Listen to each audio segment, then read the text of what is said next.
What's up, guys? This is Sancho West, and welcome to another episode of Multiplayer Tips for Uncharted 4. This episode is going to feature Plunder, Uncharted 4's unique Capture the Flag game mode. Let's start off with the basics. It is a 4v4 versus the other multiplayer modes where are normally 5v5. It's first to 3 captures. The new addition to Uncharted 4's Plunder is the ability to transverse with the idol. So you could climb, you could jump with it, but you can't rope swing with it. As the idol carrier, you could use your pistol and use a quick melee to down an opponent with one swing. Now let's move on to the tips. The opening moments, you could either choose to defend the enemy's capture point or go on the offensive and pick up the idol. Do not chase the idol. Instead, cut the idol off at the capture point. Escort your idol carrier. Don't be afraid to stop and shoot to slow down the enemy team. Be a meat shield during the capture process. Don't give up. The capture process length could surprise you when you try to stick the idol into the treasure chest. Know when to cut your losses. If the enemy team's going to score, rush to the idol spawn points.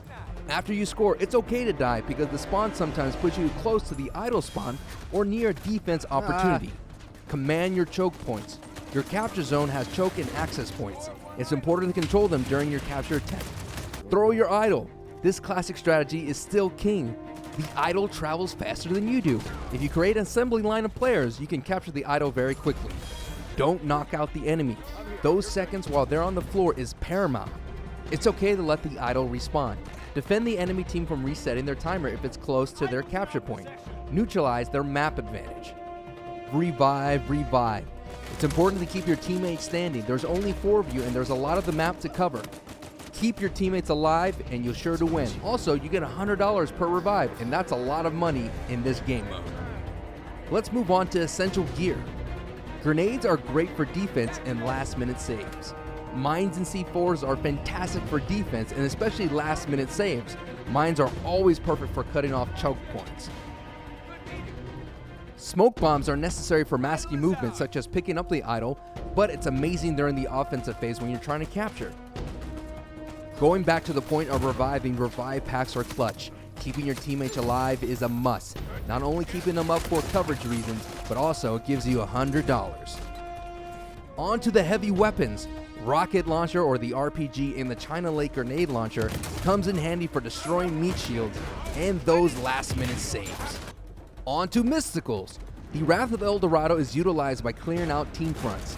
Teams love to set up at your capture base, so give them the Wrath and watch them scatter. Just like the RPG, the Wrath also comes in handy for desperate save attempts. The Chintamani Stone is one of the most important mysticals for Plunder.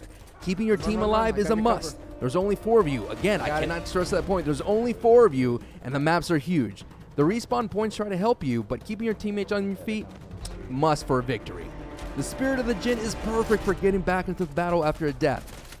I like using the Spirit of the Djinn for covering ground. Rushing into battle with the Spirit can create an adrenaline rush and get you those last minute saves. Endurer's Eternity is one of the most flexible mysticals in the game for Plunder. You can hit the enemy team with slow motion potion to prevent the idol capture, and it's great to protect your capture as well. There's nothing like creating a wall of slow motion to stop the enemy team.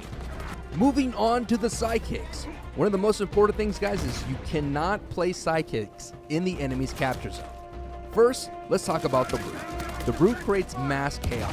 It's perfect for slowing down the enemy's team capture attempt and creates confusion while your team is trying to capture. They're amazing escort buddies. On to the snipers. Snipers can assist in protecting your capture points, choke, and access points. The sniper, just like the Brute, is key for slowing down the enemy for getting you. Placing the sniper at the enemy base only is beneficial when you're there to protect it. Saviors, remember, staying on your feet is important in Plunder.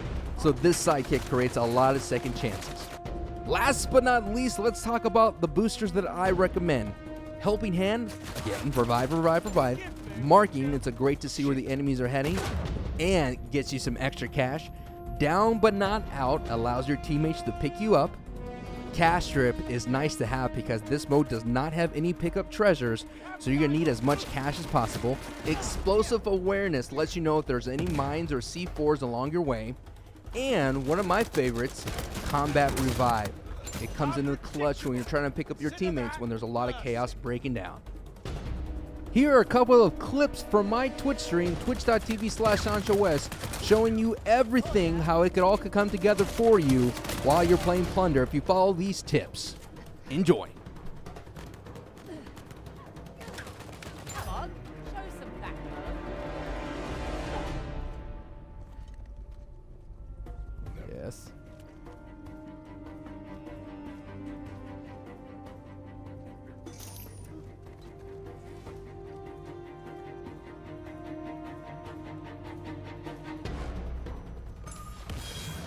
We scored enough.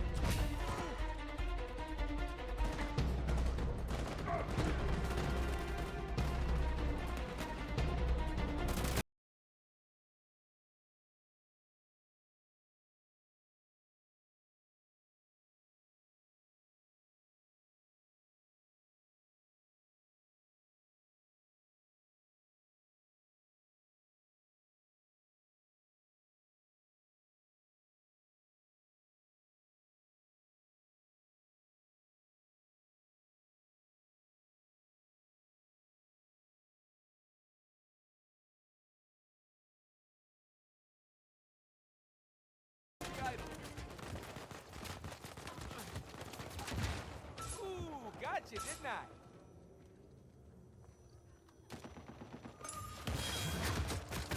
I? Thank you guys so much for tuning in on this episode of How to Play Plunder. Don't forget, I have plenty more of Uncharted 4 tips and tricks coming. Breakdowns, weapon breakdowns, all the things are coming to this channel and you don't want to miss out. Please consider liking, sharing, and subscribing if you're new. And thank you so much, and good luck out there playing Uncharted 4 multiplayer. Comment down below and let me know if you have any other tips and tricks for Plunder. Thank you for watching again, and adios. And as always, oh yeah, peace.